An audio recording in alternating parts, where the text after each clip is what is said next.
Hey guys, it's Allie and Jen from Michigan Another Mayhem. Just over a year ago, Allie asked me if I wanted to create a podcast. And we had no idea what we were doing. Luckily, we chose Anchor as our platform. It's a free, and there are creation controls that allow you to record and edit your podcast right on your phone. You just have to press a couple buttons. Just a couple buttons. I know. I don't want to do the beep. Anchor distributes your podcast so that it can be heard on other platforms like Spotify, Apple Podcasts, and more. It does that for us. It also provides us with the opportunity to make money right away. It's everything you need in one place. Download the free Anchor app or go to anchor.fm to get started. It's as easy as that, what we did right there. All right, but next time I get to pick what we do. I know, I wanted to surprise you. You trooper. You're welcome. Okay, thanks.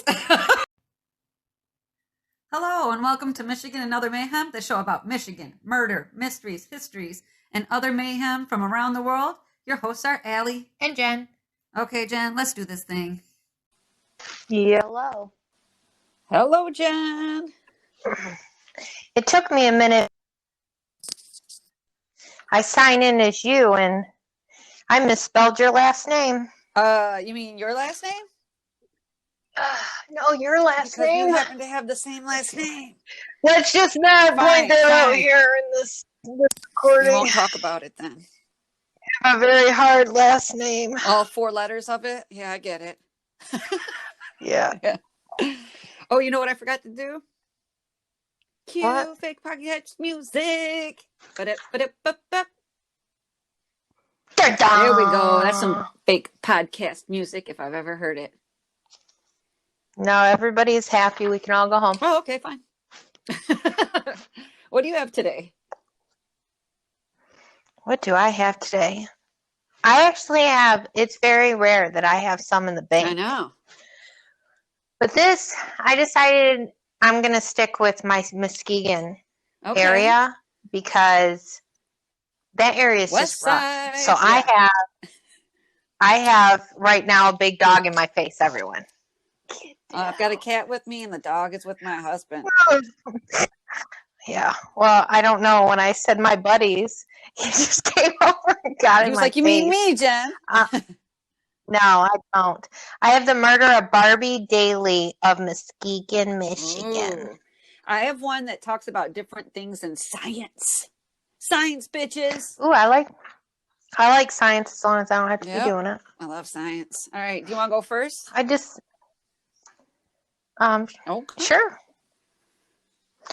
All right. Wait, on so her September real 4th, name is Barbie? Let me guess. Yeah, Barbie Dailey. Dailey. Was she like middle-aged? Like what, do you know like how old she was? No. I feel like Barbie is an older person's name. I can't I'm tell sorry. you because that's in my first sentence and Sorry. you'd mess that up. So I don't want to tell you right now, Okay. but I will say I worked with an older woman on one of my first jobs. Her name was Barbie. I always wished my name was Barbie after I hung out with her. She Really? was cool. I actually went to Girl Scout camp with a girl named Bambi.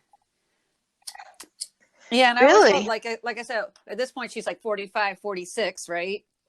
So I always figured like it was a middle-aged person's name. Yep. This lady wasn't middle-aged though. Okay, bring it on. All right. Don't worry. You'll find out the age in the first 4 Thank words. you. On September 4th, 2016, Barbie, age 22. Oh my gosh. Okay, there goes my theory out the window. Yep. Okay. Well, maybe old names are coming back. True. I like older names. Older names actually are coming back. I have a nephew whose nickname is Otis. Otis. And it's just the sweetest little thing. He is just the most gorgeous little thing. So she was found in her home with her throat. She was a mother of 3 young children. Wait, she was found in the home with her throat slashed? Yep. And she has 3 kids not with her?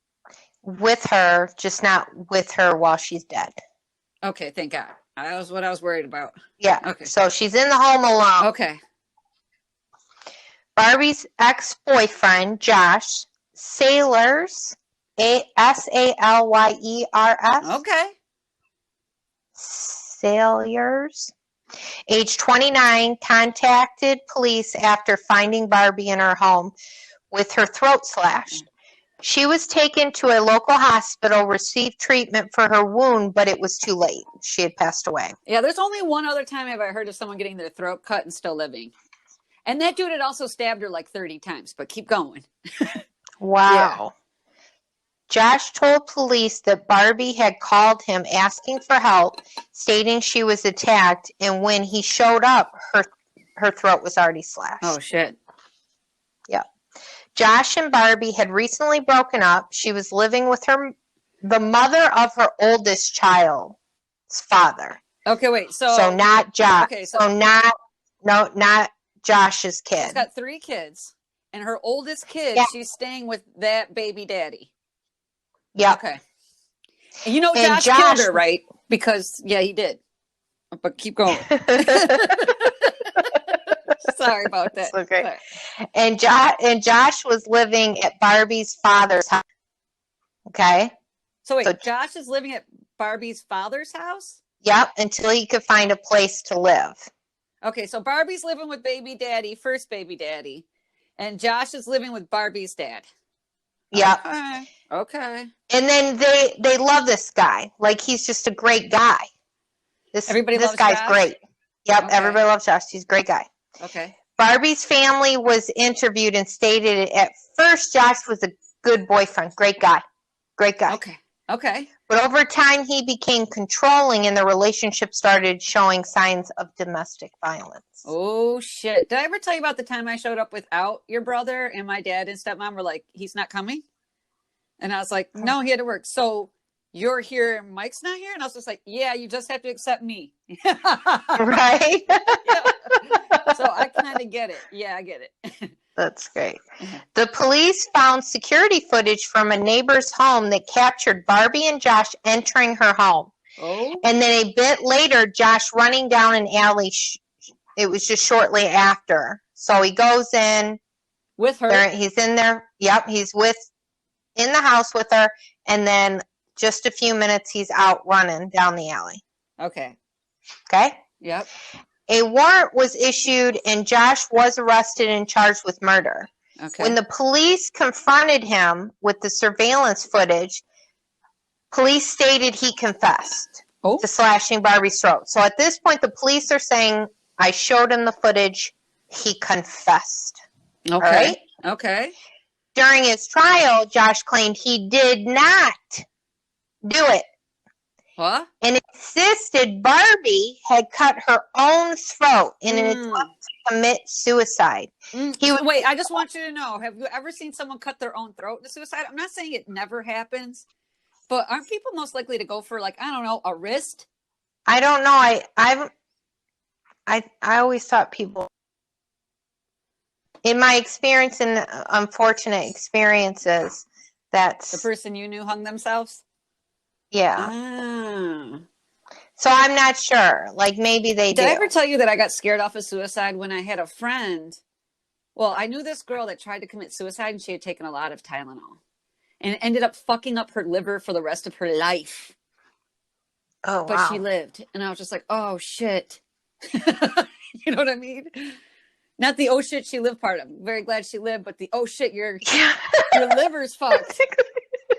Right. Clear. Yeah. Right. Yeah. And they had said when you go through the trial and whatnot, there's an expert that says, actually, you are correct.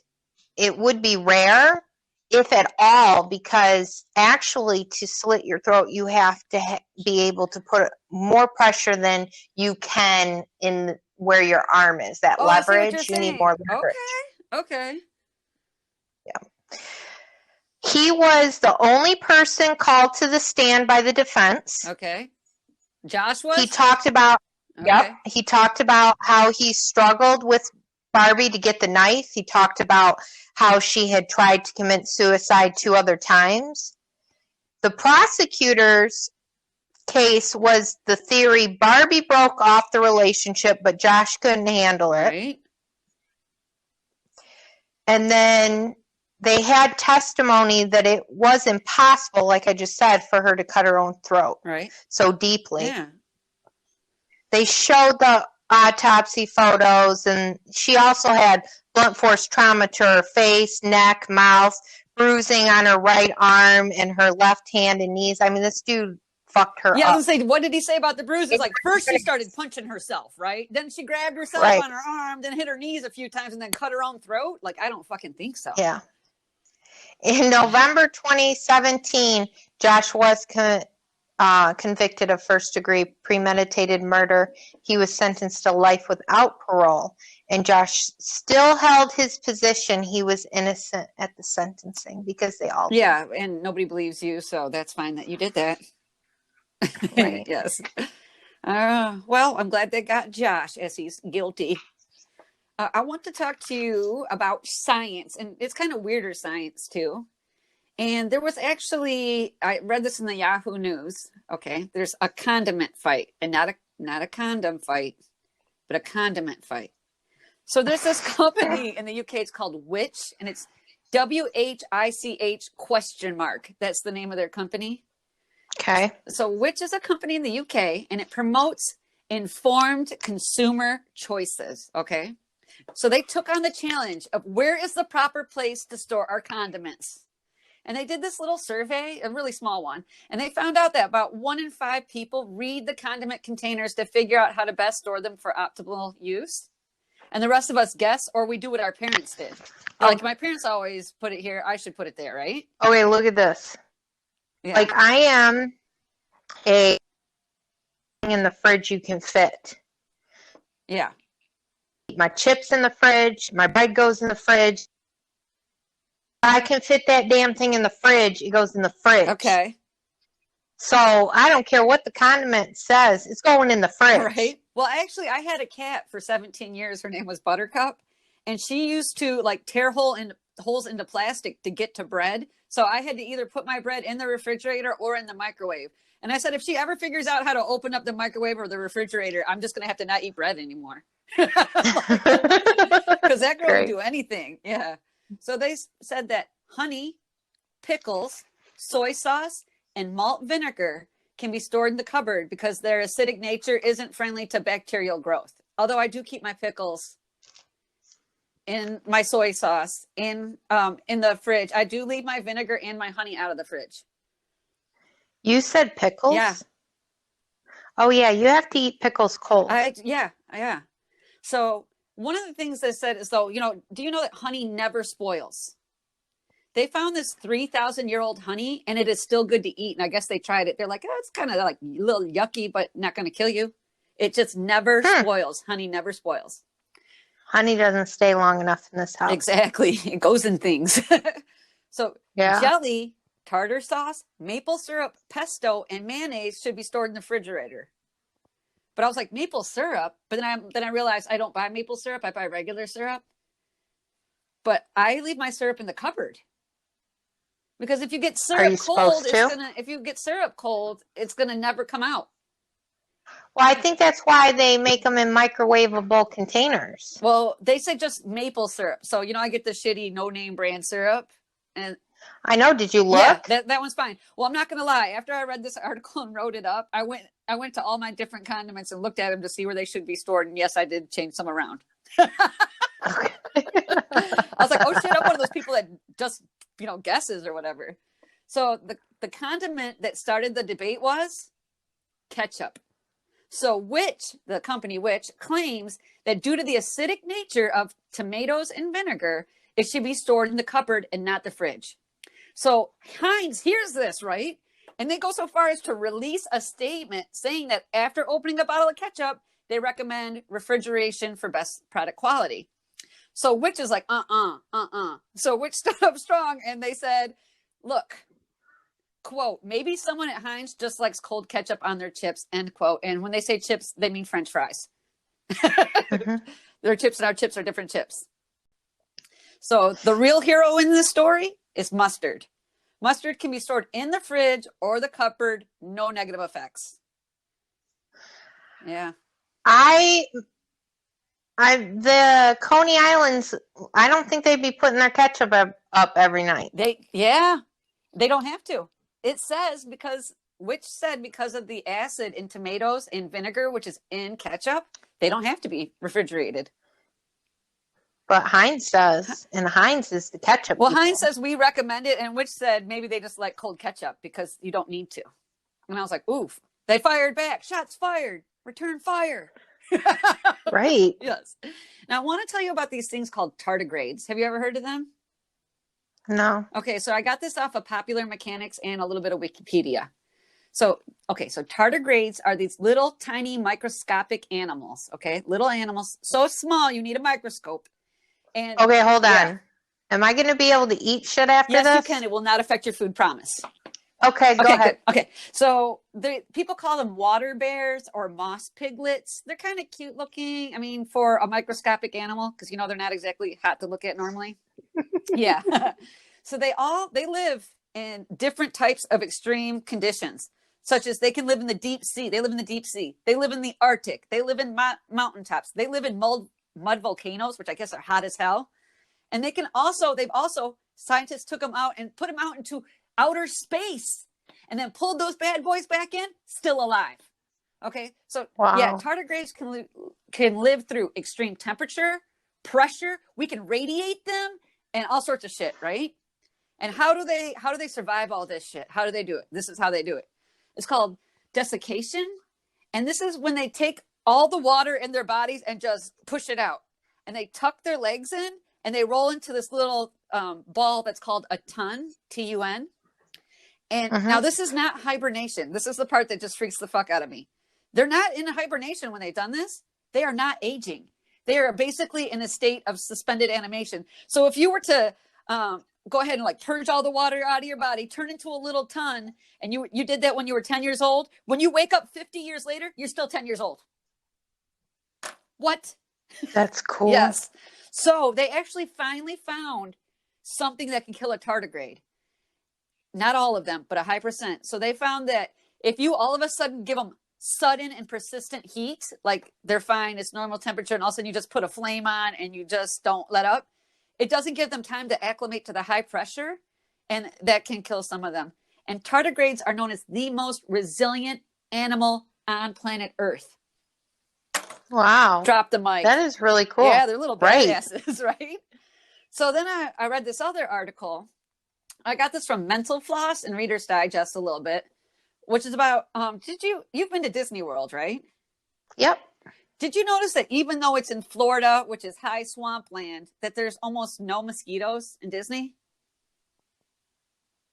Yeah, right? Yeah, I don't remember it. Yeah. Yeah, there were. I don't remember it, so there must not have been. Exactly. So Walt Disney was never friends with mosquitoes.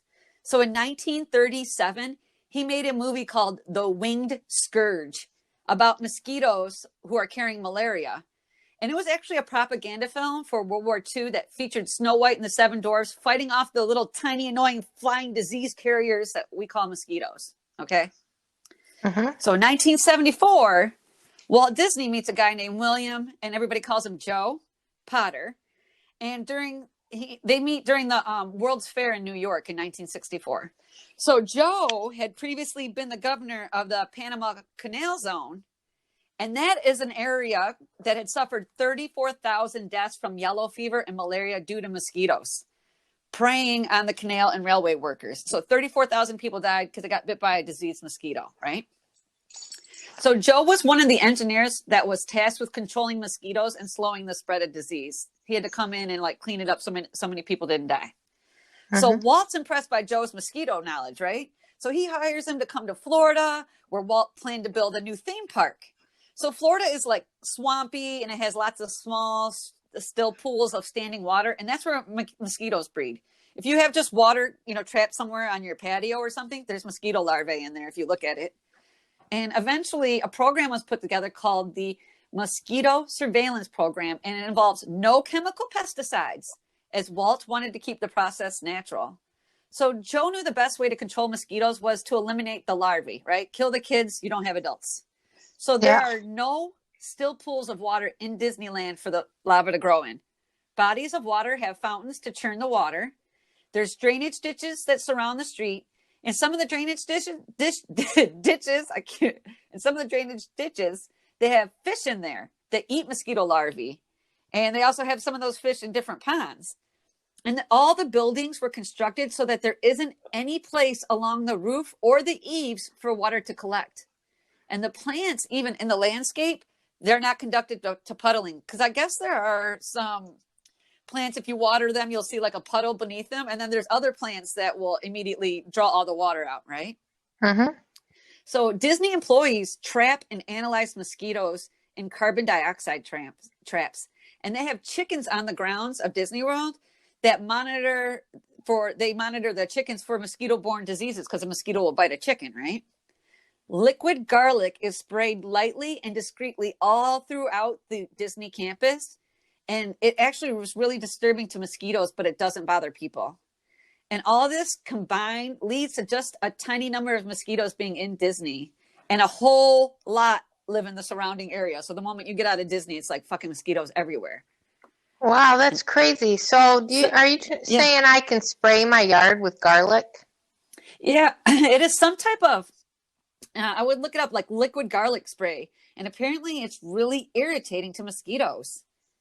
And to us, it's just like a light to no smell. I guess I spent, time twice now in Disney and never smelled any garlic. So it can't be too bad. You know what I mean? Yeah, right.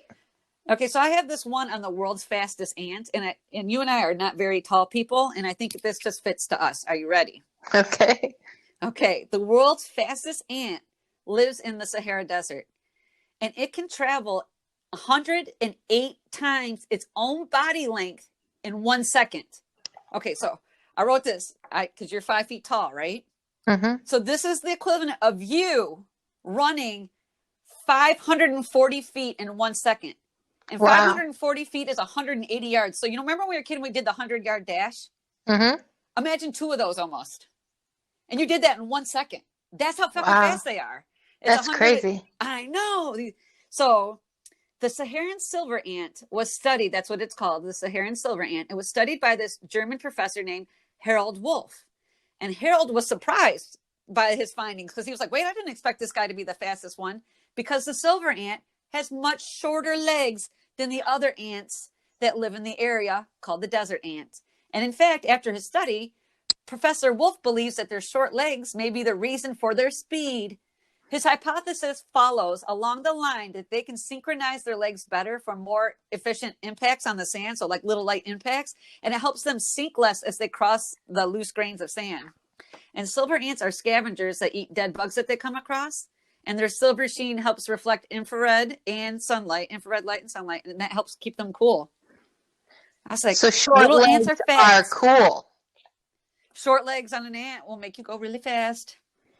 Okay, now I want to tell you this last thing. This last thing freaked me out a little bit. And I got this out of Reuters and an NPR article. And I've watched like maybe 5 videos because I am obsessed. Are you ready? So they have this thing called the blob. In October 2019, the Paris Zoological Park in France debuted their mysterious and most wonderful creature that they call the blob. And the blob was named after the original movie that had Steve McQueen in it. Did you ever see that movie? Oh, God, I saw it when I was a kid. And I was just like, but I wasn't scared, but I acted like I was so I could stay up. But anyway, the blob isn't a plant. And they originally thought it was a fungus, but now they're classifying it as a slime mold. So it's unicellular, which means it's one cell, right? It's one cell, but it is huge. It grows. Okay, hold on. It looks like a fungus, but it acts like an animal. So the blob, it doesn't have a brain. It doesn't have a mouth. There's no nervous system, no stomach, no eyes, right? And should you cut the blob into 2 pieces, it can regenerate in 2 minutes, right? When one part of the blob learns something, say you were to cut the blob in half, and one part learns something, like to avoid caffeine, because they found the blob doesn't like caffeine, salt, light, and drought, like no water, right? So you cut the blob in half. One half learns to avoid caffeine. They join it to the second half. The second half now knows to avoid caffeine. That's crazy. How? It has no fucking brain. Okay. It has, I don't understand this part, and I tried to read 3 different articles and I still don't understand, but it has 700 sexes. Like sexes. How can you have that Sexes. many? I don't know. And I was reading, and it's something like so that it, I don't know. I still, after reading like y'all So if it's so it can be cut a million different ways and still have a sex. Well, the sexes are something to do with it, so it doesn't recreate its own self. I don't know. I don't know. So this is what they did. The blob showed the capability to learn.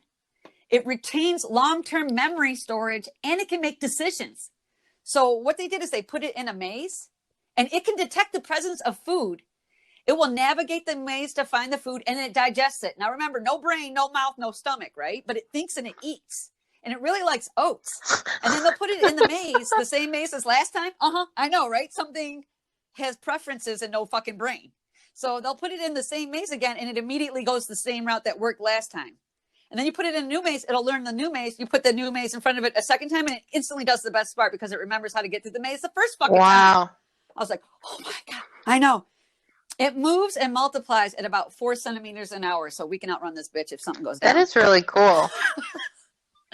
Yeah, I can't believe that it can learn how to do a maze. It can retain information. It can give information to its other piece. If you put it together, the second piece learns. And I was just like, how? I've been watching so many videos on it. It's like this little yellow orangey.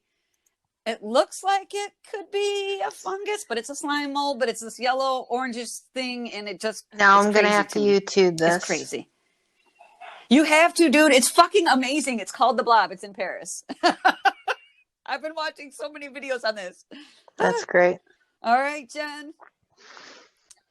You got any more? I do. It was funny. Yeah. Just something really quick. I was talking to Alexa the other day, and I was talking to her about murder again because I like to do that. Of course. And then I'm talking about how to murder someone, and then all of a sudden she comes up with. In Michigan, as of 2017, 5.7 people per 100,000 are murdered. Mm-hmm. Oh, shit. So I thought, did you ask Alexa, is that a high or low number? No, I was actually, I stopped asking her questions at that point because I was asking her other things. I didn't ask how many people were murdered. I was asking how to murder them. How do people murder people? And she, how she gets. Stuff. Yeah. And so she comes out, and I just thought it was really funny that, wow, we weren't talking about Michigan. And all of a sudden you come up with a Michigan fact. She knows me. Yeah, she knows. She's that bitch don't play. Let's put it like that. That bitch don't play. That's all I got. All right, cool. I'll talk to you later. Talk to you. Bye. Okay, bye. Contact us at Anchor or Michigan and Other Mayhem at gmail.com or on Facebook to join the conversation, listen to the podcast, or correct us when necessary. Rate and subscribe to our podcast on your favorite podcast provider. Bye-bye now.